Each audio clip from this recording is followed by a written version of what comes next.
လက်စစ်မေခလောက်ကိုဖွင့်လိုက်တဲ့အခါဖြစ်ဖုန်းကိုအားတွင်းလိုက်တဲ့အခါဖြစ်အဲ့ဒီနောက်ကွယ်မှာတကယ်တမ်းဘာတွေဖြစ်နေလဲဆိုတာကိုစဉ်းစားဖို့ကြလားနေ့စဉ်သုံးနေတဲ့ဒီပစ္စည်းတွေအားလုံးရဲ့နောက်ကွယ်မှာအရာအလုံးကိုထိန်းချုပ်ထားတဲ့အရာခြေခံကြတဲ့နေရာမှာတစ်ခုရှိနေပါတယ်အဲ့ဒါကတော့ Ohm ရဲ့နေရာမှာ Ohm's law လို့ခေါ်တဲ့အကြောင်းရပါပဲ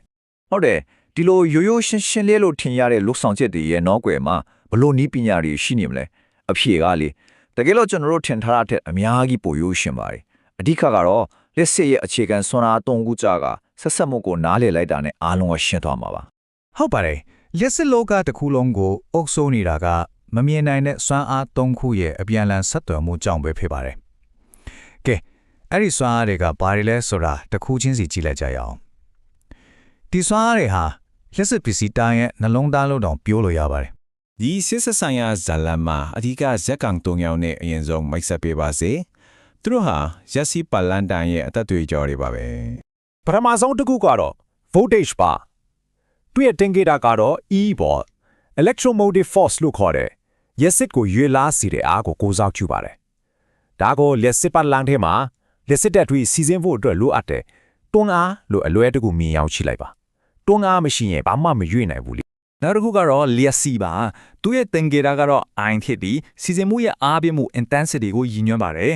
အဲ့ဒီ VOR ဆိုတဲ့တွန်းအားကြောင့်ရက်စစ်တက်တွေအမှန်တကယ်စီစဉ်သွားတာကိုလျက်စီလို့ခေါ်တာပေါ့ဒါကမှတကယ်စီစဉ်မှုအစစ်မှန်ပါ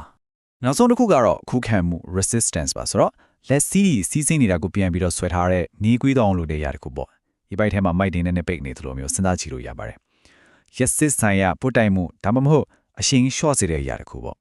ကဲဒီမြင်နိုင်တဲ့အရာတွေကိုပို့ပြီးတော့နားလည်လွယ်တော့အောင်အရန်ထိရောက်တဲ့ဥပမာလေးတစ်ခုနဲ့ရှင်းပြခြင်းပါတယ်အဲ့ဒါကတော့ရေပိုက်ဥပမာပါပဲဒီဥပမာကလက်စစ်ရဲ့အခြေခံသဘောတရားတွေကိုမျက်စိထဲမှာပုံဖော်ကြည့်လို့ရအောင်တော်တော်လေးကူညီပေးပါလိမ့်မယ်ဘိုးအားဆိုတာရေပိုက်တဲကရေဖီအားနဲ့အတူတူပါပဲဥပမာရေစင်ကမြင့်လေးလေးရေဖီအားများပြီးရေတွေပိုအားပြင်းပြင်းထွန်းလာလေးလေးပဲမဟုတ်လားအဲ့ဒီလိုပဲဘိုးအားများလေးလေးလက်စစ်တပ်တွေကိုတွန်းပို့နိုင်တဲ့အားကပိုများလေးလေးပါပဲရက်စီကကြတော့ပိုက်ထဲမှာစီးဆင်းနေတဲ့ရေစီးနှုန်းနဲ့တူရတယ်ရေဖီအားကြောင့်တစ်စက္ကန့်မှာရေဘလောက်များများစီးထွက်လာတယ်လဲဆိုတာတိုင်းနာသလိုမျိုးရက်စီကလည်းဘိုးအားဆိုတဲ့တွန်းအားကြောင့်ရက်စတက်တီဘလောက်မြန်မြန်စီးဆင်းသွားတယ်လဲဆိုတာကိုတိုင်းတာတာပါခုခံမှုကတော့ရေပိုက်ရဲ့အကျဉ်းအကျယ်နဲ့တူပါတယ်ပိုက်ကကျင်းနေရင်ရေစီးရတာခက်သွားပြီးရေစီးနှုန်းလည်းနည်းသွားမှာပေါ့အဲ့ဒီလိုပဲမိသီးတစ်လုံးလိုလက်စစ်ပစ္စည်းတစ်ခုကလက်စစ်ပတ်လန်းထဲမှာခုခံမှုအဖြစ်လှုပ်ဆောင်ပြီးလက်စစ်ကိုအားနည်းသွားအောင်လုပ်ပေးပါတယ်ဒီဇာတ်လေးကကျွန်တော်တို့ခုနကပြောခဲ့တာတွေကိုအနည်းချုပ်ပြန်ပြထားတာပါ volt r ကို volt နဲ့တိုင်တဲ့လက်စစ်ကို ampere နဲ့တိုင်တဲ့ပြီးတော့ခုခံမှုကိုတော့ ohm နဲ့တိုင်တာပါကဲဒီသုံးခုဘယ်လိုဆက်ဆက်နေလဲဆိုတာကိုနောက်အပိုင်းမှာဆက်ကြည့်လိုက်ကြရအောင်ကဲအခုတော့ငါပြောခဲ့တဲ့စွမ်းအား၃ခု volt r ရက်စီးနဲ့ခုခံမှုဒီသုံးခုကိုအရန်လက်ပါတေးတက်တဲ့နေရာမှာတစ်ခုတည်းနဲ့ဘယ်လိုချိတ်ဆက်ထားသလဲဆိုတာကြည့်လိုက်ကြရအောင်ဒီနေရာမှာကလျှက်စစ်လောကရဲ့အခြေခံအကျအဆုံးလျှို့ဝှက်ချက်တစ်ခုပါပဲဒီနေရာမှာကို1829ကဂျာမန်ယူပါဝေဒပညာရှင် George Simon Ohm ကရှာဖွေတွေ့ရှိခဲ့တာပါသူရဲ့ဒီရှာဖွေတွေ့ရှိမှုဟာလက်စစ်နဲ့ electronic ဒီနည်းပညာလောကတစ်ခုလုံးအတွက်အခြေခံအုတ်မြစ်တစ်ခုဖြစ်လာခဲ့တာပေါ့ဒါကတော့အဲ့ဒီနေရာမှာပါပဲ E = get IXR ဒီနေရာဖင်ဖုန်း E ဟာလက်စီ I နဲ့ခုခံမှု R ရဲ့မြောက်လန်နဲ့ညီမျှတဲ့ဆိုတဲ့သဘောပါပဲဒီလိုရှင်းတဲ့ပုံတင်နည်းလေးကလက်စစ်ပလန်ရဲ့အပြုအမူကိုနားလည်ဖို့အတွက်တော်ချက်ဖြစ်ပါတယ်theory ဒီချီးပဲပြောနေလို့တော့မပြီးဘူးဒီနေရာမှာကိုလက်တွေ့မှာဘလောက်အသုံးဝင်လဲဆိုတာကြည့်လိုက်ကြရအောင်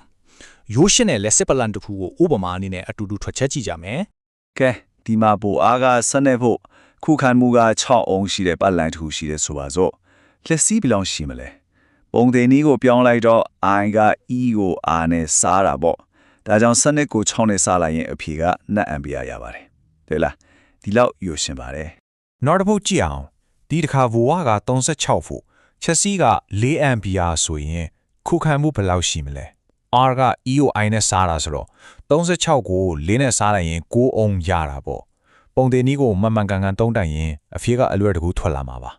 နောက်ဆုံးအနေနဲ့ရက်စီးကနီး ampere ခုခံမှုက9 ohm ဆိုရင် volt ဘယ်လောက်ဖြစ်မလဲမူလပုံတင်နည်းအတိုင်း E = I နဲ့ R နဲ့မြောက်ရမှာပါအဲတော့2နဲ့9နဲ့မြောက်လိုက်တော့10 volt ရပါတယ်ကဲဒီလိုဆိုရင်ဘယ်ကင်းကိုမစိုးအလွယ်တကူရှာနိုင်ပြီပေါ့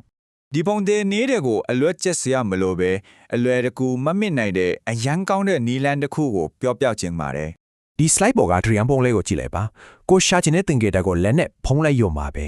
E ကိုရှာချင်ရင် E ကိုဖုံးလိုက် I နဲ့ R ကပေးချင်းရင်နေတော့မြောက်ရမယ် I ကိုရှာချင်ရင် I ကိုဖုံးလိုက် E ကအပေါ်မှာ R ကအောက်မှာမို့လို့စားရမယ် R အတွက်လည်းအဲ့ရဲ့တိုင်းပါပဲအရန်ကိုအသုံးဝင်တဲ့နီလန်လေးမှုမှတ်ထားသင့်ပါတယ် ။အောင်မြင်နေရာမှာကရှုပ်ထွေးပုံပေါ်တဲ့လက်စစ်လောကကိုနားလဲရလွယ်တဲ့စီမင်းတစ်ခုတည်းကိုတွင်းပေးခဲ့ပါတယ်။စဉ်းစားကြည့်ပါ။ကျွန်တော်တို့ပေါင်းဝန်းကျင်မှာဒီလိုပဲရိုးရှင်းတဲ့နေရာမှာတစ်ခုနဲ့ရှင်းပြလို့ရနိုင်မယ်။ဒါပေမဲ့မတွေ့ရှိသေးတဲ့ຢာလီဘယ်လောက်များများရှိနေနိုင်အောင်မလဲ။နောက်တစ်ချိန်မီခလုတ်ဖွင့်တဲ့အခါဒီရိုးရှင်းပေမဲ့အစွမ်းထက်တဲ့နေရာမှာလေးကိုတတိရလိုက်ကြပါဦး